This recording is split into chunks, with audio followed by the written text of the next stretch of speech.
सेतुबंध रामेश्वर येथे एक धनलोभी पुजारी स्नानासाठी पैसे घेत असे. एकदा श्री स्वामी समर्थ तेथे आले तेव्हा त्यांच्याकडेही पैसे मागितले गेले.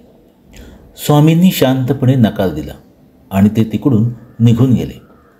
स्वामींच्या प्रस्थानानंतर तीर्थकुंड दूषित झाले आणि भक्तांचे येणे बंद झाले.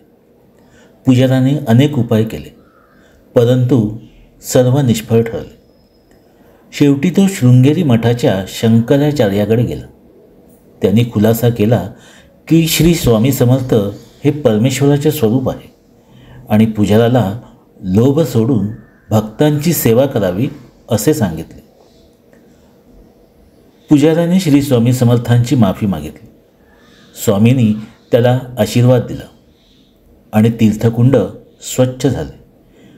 पुजाराने आपले वर्तन सुधारले आणि भक्तांशी प्रेमाने वागू लागला आणि त्याला पुन्हा समृद्धी प्राप्त झाली. ही घटना लोभ सोडून धर्माने वागण्याचा महत्त्वाचा संदेश देते.